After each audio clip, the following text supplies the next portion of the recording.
Welcome स्वागत आहे सगळ्यांचं. तर आज आपण बघत आहोत एन्व्हायरमेंट अँड अस मधचा सेकंड पार्ट. आपण नेक्स्ट पार्ट मध्ये आपण बघणार त्याच्यामध्ये जसं लास्ट टाइम मध्ये लास्ट व्हिडिओ मध्ये आपण ऑलरेडी पाहिलेलं की कशा प्रकारे एन्व्हायरमेंट हे आपल्याला साधते आहे आणि एन्व्हायरमेंट आणि आपलं नातं किती आणि कित्या प्रकारे आपला तो अतिशय इम्पॉर्टंट आहे ते आपण बघितलेलं आहोत. आणि प्लस त्यासोबतच आपण कसे डिफॉरेस्टेशन म्हणजे जंगलतोडी करून नंतर आपलं जो पोल्युशन आहे म्हणजे प्रदूषण त्याच्याप्रमाणे आपलं जो पर्यावरण आहे म्हणजे भलेही ते हवा असो, भलेही ते जमीन असो किंवा भलेही पाणी असो, हे सगळं काय आपण कशा प्रकारे दूषित करत आहोत ते आपण ऑलरेडी बघितलेलं. How we polluted the land, water and as well as our air that we have learn in our previous time.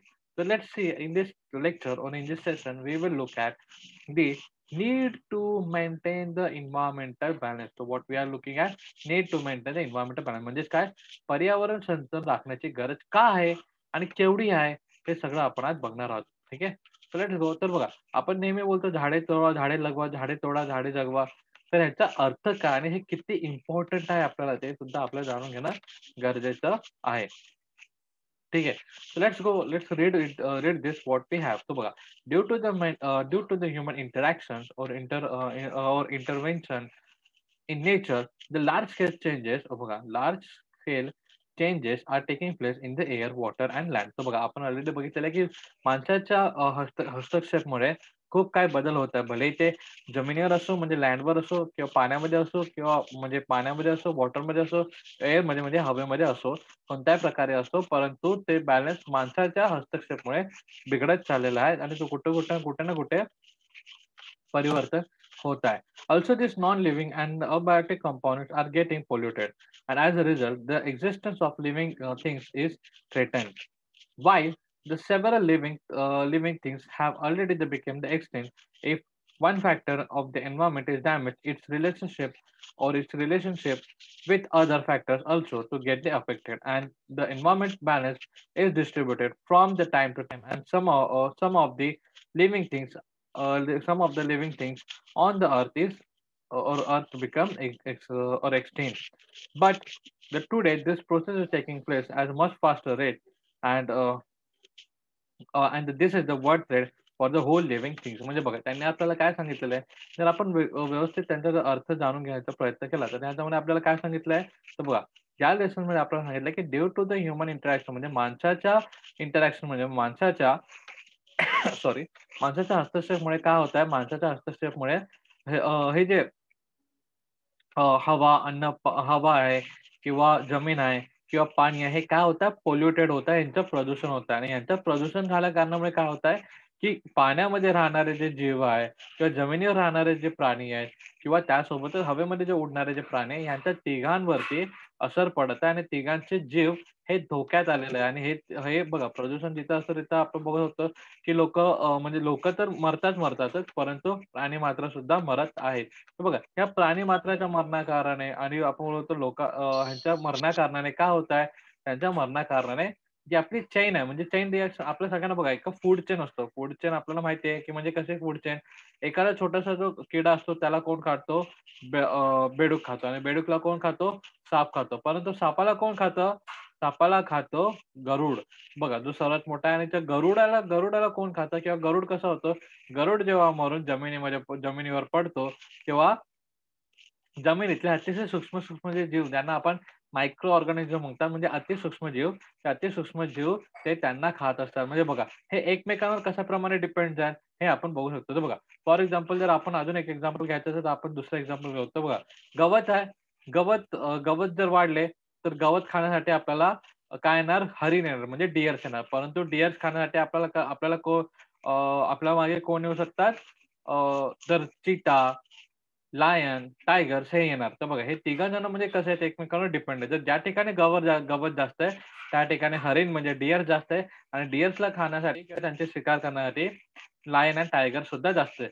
परंतु जर ग्रास कमी झाले तर ते डिअर सुद्धा कमी येणार आणि त्यांच्या मागून येणारे लायन्स वगैरे, चिता वगैरे ते सुद्धा कमी असणार. तर बघा, दिस इज द थिंग. म्हणजे जरा यामध्ये जर कम से कम जर आपण झाडे कापलं म्हणजे काय, फॉर एक्झाम्पल जर आपण झाडं तरी कापलं तर झाडांवरती डिपेंड असणारे प्राणी हे कमी होणार आणि त्यांच्यावरती डिपेंड असणारे दुसरे प्राणी आहे ते सुद्धा कमी होणार. आणि हळूहळू काय होत असतं, हळूहळू हळूहळू त्या सगळ्यांच्या जीवावरती धोका भेटू शकतो आणि त्यांना अन्न खायला भेटल्या न कारणामुळे त्यांचा जीवही जाऊ शकतो, त्यांचा मृत्यू होऊ शकतो आणि त्यासोबतच मृत्यू झाल्यानंतर त्यांची जी प्रजाती आहे म्हणजे बघा त्यांची जी पूर्ण प्रजाती आहे ती सुद्धा लुप्त होऊ शकते म्हणजे एक्सटिंक्ट होऊ शकते म्हणजे लुप्त होऊ शकते म्हणजे खूप कमी संख्या त्यांची बाकी असू शकते आणि किंवा ती लुप्त सुद्धा होऊ जाऊ शकते आणि होती सुद्धा right. Here is the thing अशा प्रकारची एक गोष्ट आहे. आता पुढे आपण बघूया की what we have to do.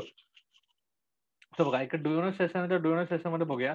So if the different types of plants and the animal became extinct one by one, the many of the links of the different food chains will be lost. The many scientists believe that this will affect the entire living world on the earth and the balance in nature will be collapse. म्हणजे बघा त्यांनी जे सांगितलं ते बरं आहे. जसं मी तुम्हाला सांगितलं की गवतावरती बघा फॉर एक्झाम्पल गवतावरती गवत खाणारे कोण असतात डिअर्स असतात आणि डिअर्सवर कोण डिपेंड असतो लायन डिपेंड असतो. तर आता बघा जर डिअर्स जर गायब झाले जर फॉर एक्झाम्पल डिअर्स जर गायब झाले तर लायन गवत खाऊ शकतात का? Answer is no. लायन गवत खाऊ शकत नाही. तर लायन काय करणार लायन सुद्धा आपोआप गायब होणार आणि लायन सुद्धा ते भुकेने मरून जाणार. परंतु आणि या ठिकाणी अजून एक बघू शकतो की जर फक्त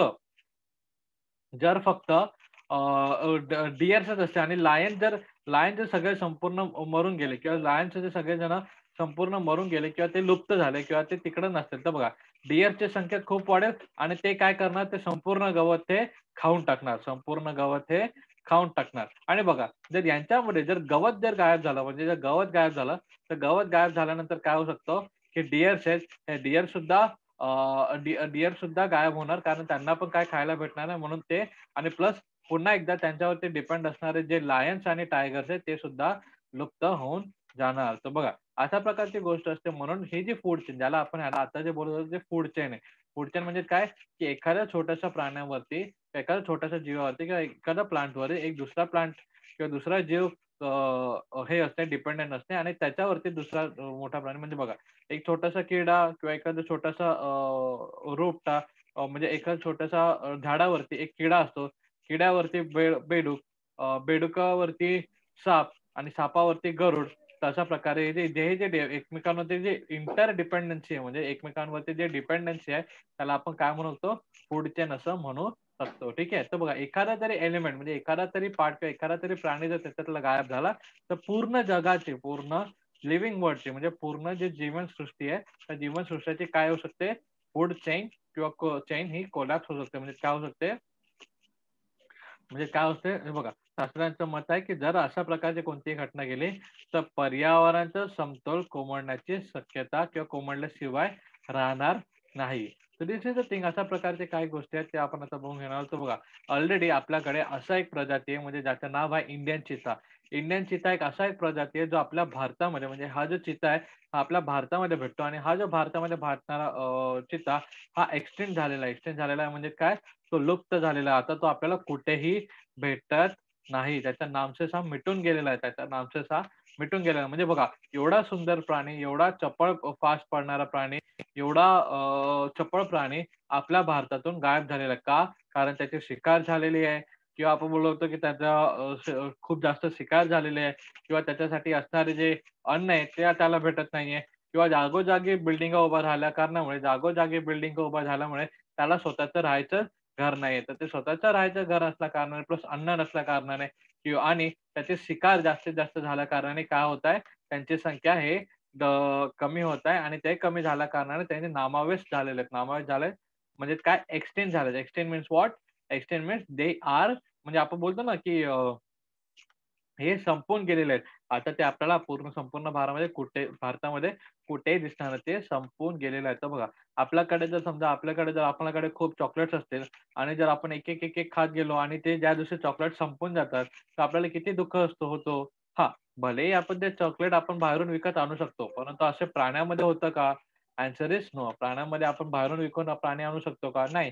कारण आपल्या देशामध्ये जे काही बनतं किंवा आपल्या घरी जे काही बनतं ते फक्त आपल्याच घरी बनवतो. आपण दुसऱ्याकडून ते आणू शकत नाही. So this is the thing असं आपण बोलतो. म्हणून बघा आपले आई-वडील पण नेहमी बोलत असतात, की घरातला जे खाणं वगैरे असतं किंवा घरातले जे वस्तू असते ही नेहमी चांगलीच असते आणि त्याचा आपल्याला आदर केला पाहिजे, रिस्पेक्ट केला पाहिजे. तर दिस इज द थिंग. तर बघा, इंडियन जो चिता आहे, हा सुद्धा एक नामशेष झालेला आहे. म्हणजे काय झालं, लुप्त पावलेला आहे, तो संपून गेलेला आहे. आता बघूया the our needs and our environment. तर आपण our needs and our environment आपण बघून घेणार आहोत नेक्स्ट सेशनमध्ये. ओके. कोणाला काय डाऊट असेल यू गाईज कॅन आस्क. तुम्ही विचारू शकता. आपण नेक्स्ट सेशनमध्ये बघणार आहोत our needs and our environment. ठीक आहे. Our needs and the our environment.